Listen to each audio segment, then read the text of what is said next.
What up, guys and gals? This is Jason, a zombie collector, and I have a movie that I think we should talk about. It is Jet Li's Fist of Legend. I saw this movie back in the 90s on VHS tape, and I loved it. I love action movies, I love martial art action movies. I think this might be the first movie that introduced me to Jet Li as a martial artist slash actor, action star, and it's this is probably, if not one of my favorite movies, but definitely of that time, it's up there. Jet Li plays. Let me see. What does he go by? Does he Win? His last name's Chen in this. I can't remember his. I don't know. They don't give us his name on here. Just Chen. Okay. So Chen is in a part of China, well, all of China, that's being ran by the Japanese. The Japanese have sacked China. This is during World War II.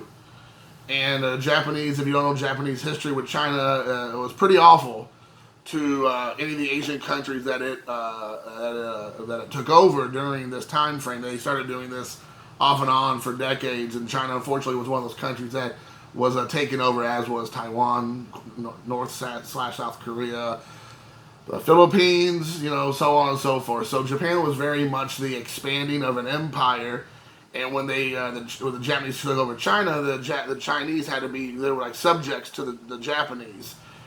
And he's in a school, and the Chinese treat the Japanese. The Japanese treat the Chinese terrible. Like second class citizens in their own country. They're looking to like berate them and beat them and embarrass them and humiliate them.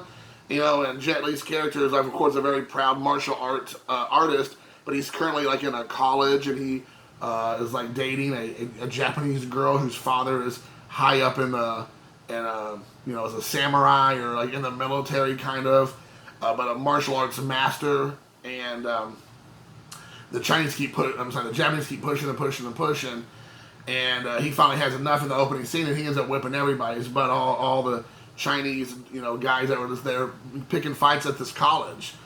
And he comes to find out after he ends up beating them all that the girl's father, who is impressed by Chen's ability to fight and whatnot, he asked him where he learned how to fight, and he said, "Oh, my master, so and so."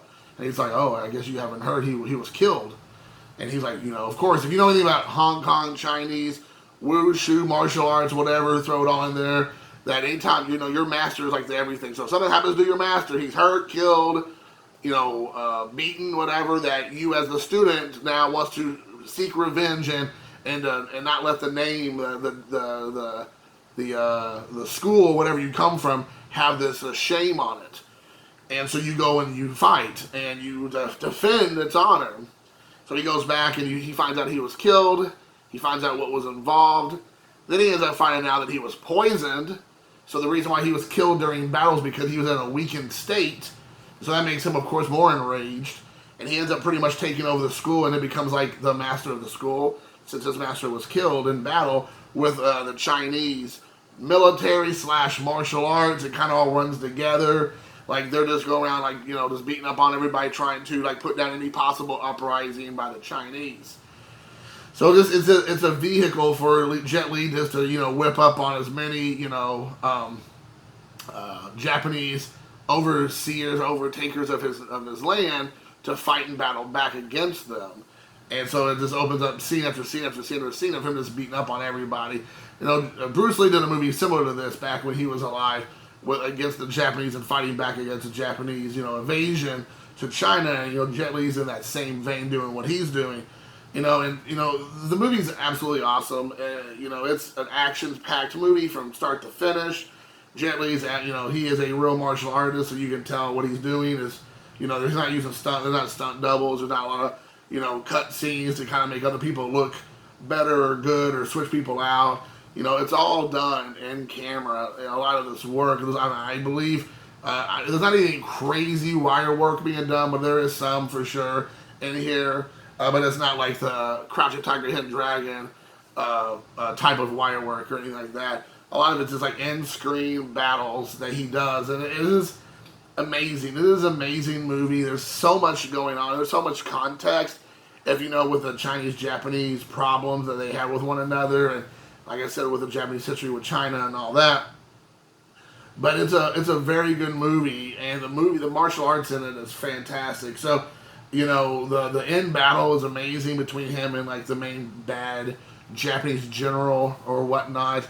But he got to go through a whole lot of Japanese martial art, you know, I guess karate, paper mache people basically to get to the end boss. But it is very good, and if you have not seen this film, I'd be surprised. But I highly recommend checking it out because it's probably a great introduction to old school Jet Li. You know, he later on has made a pretty big. I feel like he made a pretty big push into foreign cinema, you know, American cinema, European cinema. Later on in his career, better than maybe, dare I say, Jackie Chan. I mean, Jackie Chan tried to do that quite a few. I mean, he had the Rush Hour movie, but that still was martial arts a lot. But then he did like a movie called The Foreigner. That was really good. But Jet Li kind of like started really moving away from a lot of those kind of movies and started doing a lot more just, you know, I would say heavier subject matter. Like Unleashed was a movie that I think about that he did that was, you know, again, kind of in that vein of martial arts, but nothing crazy. You know, he did, of course, Fearless. Again, that's another kind of martial arts, but it wasn't typical your, you know, Hong Kong, Kung Fu, Wushu kind of martial arts. It was a different kind of venue showing that. I don't know. It felt like he's tried some different stuff. Of course, he did the Expendables movies, which was nice. But yeah, I really enjoyed this. He had a part in Lethal Weapon 4.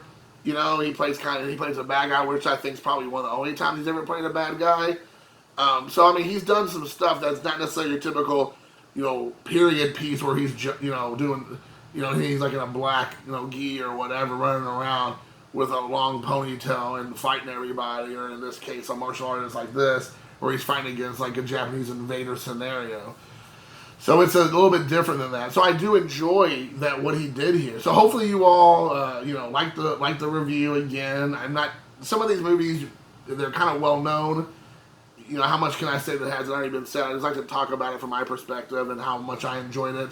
Have you all seen the movie? What have you all thought about the movie? Is it one of your favorite Jet Li movies? If it's not, what is your favorite Jet Li movie? Maybe I've missed it. Tell me about some of your favorites down below. What are some of maybe the other Jet Li movies, like I was saying, like kind of like with Unleashed, movies that maybe not Jet Li doing martial arts, but he's trying to be more of a serious actor.